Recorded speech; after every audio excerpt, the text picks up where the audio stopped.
Hello everyone, मेरा नाम अरुण शर्मा है। मैं पीएमकेवाई सिरसा सेंटम कंपनी में एक वेयर हाउस ट्रेनर हूँ।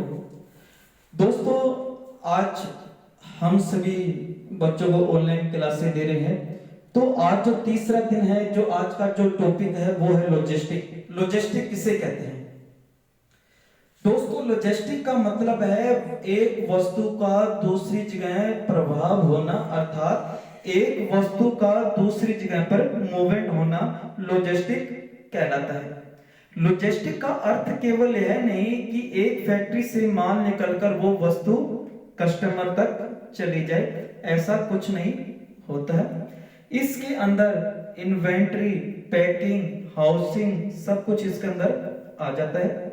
दोस्तों, क्या होता है कि सपोज करो आप कि एक कंपनी के मालिक को किसी वस्तु की डिमांड पूरी करनी है। मान के चलो आज गर्मियों का मौसम आ चुका है, कोई कपड़े बनाने वाली फैक्ट्री है, तो उसको क्या करना पड़ेगा? उसको पहले सूती कपड़े बनाने के लिए पहले क्या करना पड़ेगा? रॉ मटेरियल मंगाना पड़ेगा। लेकिन एक वस्तु की कई कई तरह की क्या आती है, क्वांटिटी आती है। तो वो व्यक्ति क्या करेगा? वो रिटेलर जो उसको माल बेचेगा उससे कांटेक्ट करेगा। कांटेक्ट करने के लिए वो किसका प्रयोग करेगा? सूचना प्रभाव का प्रयोग करेगा।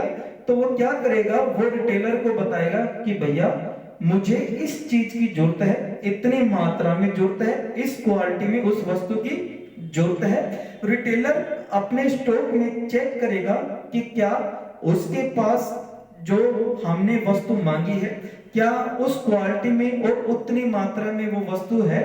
अगर नहीं है तो रिटेलर क्या करेगा? हमें टाइम देगा कि सर इतने टाइम बाद हम क्या करेंगे, आपको सामान दे देंगे।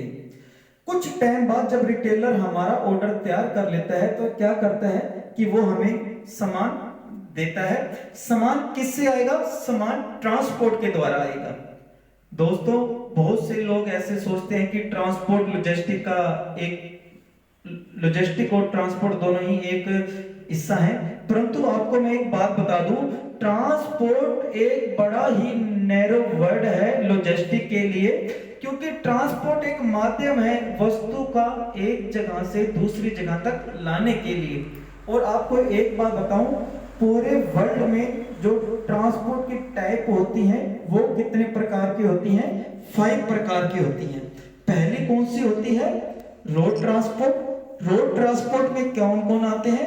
रोड ट्रांसपोर्ट में रोड पे चलने वाले सभी व्हीकल आ जाते हैं जिनके द्वारा हम लिमिटेड मात्रा में माल एक स्थान से दूसरे स्थान या एक स्टेट से दूसरे स्टेट पर हम क्या करते हैं, माल लेके जाते हैं। जैसे कि उदाहरण स्वरूप एग्जांपल, ट्रक में हम क्या भरते हैं? सब्जियां भर लेते हैं, फल फ्रूट भर लेते हैं, कोयला भर लेते हैं, ईंटें भर लेते हैं, सामान भर लेते हैं। वो एक जगह से दूसरे जगह तक हम क्या लेके जाते हैं? सामान लेके जाते हैं।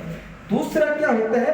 दूसरा होता है रेल ट्रांसपोर्ट। रेल ट्रांसपोर्ट में क्या होता है कि हम बहुत अधिक मात्रा में जो सामान है वो हम एक जगह से दूसरी जगह पर लेके जाते हैं। जैसे कि कनक वगैरह हमने देखा होगा कि हमारे शहरों में स्पेशल लगती है, जिसमें हम वेयर हाउस में से कनक उठाते हैं और दूसरे राज्य में बेचते हैं। युद्ध के समय हम देखते हैं कि सैनिकों की बड़ी मात्रा में तोपें, कारें, ट्रक इत्यादि वगैरह। कहने का तात्पर्य क्या है? रेल मार्ग में एक ही समय में बहुत अधिक मात्रा में सामान को एक जगह से दूसरी जगह पर लेके जा सकते हैं। तीसरी कौन सी है ट्रांसपोर्ट? तीसरी ट्रांसपोर्ट है एयर ट्रांसपोर्ट। एयर ट्रांसपोर्ट बहुत खर्चीली होती है, लेकिन इसका फायदा क्या होता है कि बहुत ही कम समय में हम अपनी वस्तुओं को एक जगह से दूसरी जगह पर भेज सकते हैं। तो इसलिए हम क्या करते हैं? एयर ट्रांसपोर्ट का प्रयोग करते हैं। चौथी है पाइप ट्रांसपोर्ट। पाइप ट्रांसपोर्ट क्या होती है? ये लिक्विड चीजों के लिए प्रयोग की जाती है। लिक्विड चीजें का कहने का तात्पर्य क्या है मेरा? जैसे पेट्रोलियम।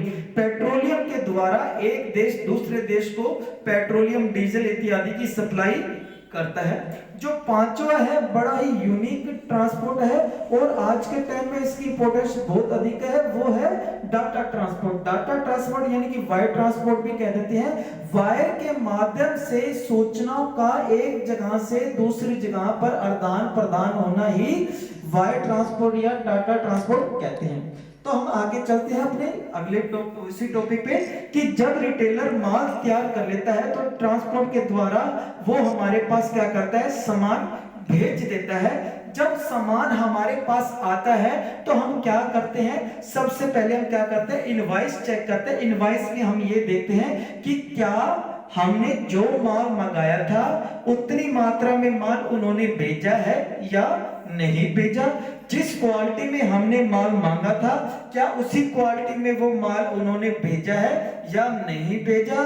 क्या जो माल हमने मांगा था क्या वो माल सही कंडीशन में हमारे पास पहुंचा है या नहीं पहुंचा। सब कुछ चेक करने के बाद हम क्या करेंगे, जो माल खराब होगा वो हम एक साइड पे उतार लेंगे, जो माल सही होगा वो हम क्या करेंगे, वेयर हाउस के अंदर ले जाएंगे और वेयर हाउस के अंदर वहां पर रखेंगे जहां पर उस स्टॉक की हमने प्लेस बना रखी है। और उस डिपार्टमेंट को जिसने ये वस्तु मंगाई थी वो अगर वो मांग के अनुसार जब वो डिपार्टमेंट उस वस्तु की मांग करता है तो हम उन वस्तु को क्या करते हैं, उनको सप्लाई कर देते हैं। दोस्तों अगर उसमें से कुछ माल डिफेक्टेड है तो हम क्या करेंगे, हम तुरंत ही उसकी एक अलग से हम स्लिप मंगाएंगे, कागज वगैरह तैयार करेंगे और हम उस माल को क्या कर देंगे, रिटर्न कर देंगे। तो दोस्तों ये होती है। उसके बाद हम टॉपिक पे आते हैं हमारा इनबाउंड और आउटबाउंड। इनबाउंड और आउटबाउंड क्या होता है कि दोस्तों एक सिंपल सी बात है, इनबाउंड का मतलब होता है आना, आउटबाउंड का मतलब होता है जाना। जब वेयर हाउस के अंदर कोई माल आता है तो हम क्या करते हैं, हम चेक करते हैं कि मैंने अभी थोड़ी टाइम पहले बताया कि हम इनवॉइस वगैरह में चेक करते हैं कि कितना है कितना नहीं है। जब हमारे पास वेयर हाउस के अंदर जब माल आता है तो हम क्या करते हैं, उसकी क्वांटिटी, उसकी मात्रा चेक करते हैं, फिर हम उसका स्टॉक रखते हैं, फिर हम उसको क्या करते हैं, जब उस माल के डिपार्टमेंट उसको तैयार करना होता है तो हम क्या करते हैं, उसको तैयार करने के लिए उस माल को क्या करते हैं, सप्लाई कर देते हैं। केवल माल तैयार करना नहीं होता बल्कि हमें देखना होता है कि जितना माल हमने उनको दिया है क्या उतना माल तैयार हुआ है। अगर तैयार नहीं हुआ तो बाकी का माल कहां पर है, कितना स्टॉक में है और कितना माल क्या हुआ, वेस्टेज हुआ है। जब माल पूर्ण रूप से तैयार हो जाता है यानी कि फिनिश्ड गुड हो जाता है यानी कि माल बनकर तैयार है तो हम क्या करते हैं, वो माल हम कस्टमर या कंज्यूमर तक हम उसको भेजने के लिए क्या कर देते हैं, तैयार हो जाता है। जब वो माल तैयार हो जाता है तो हम क्या करते हैं, इसमें ट्रांसपोर्ट के द्वारा हम उसको भेजते हैं, उसे हम क्या कहते हैं, आउटबाउंड।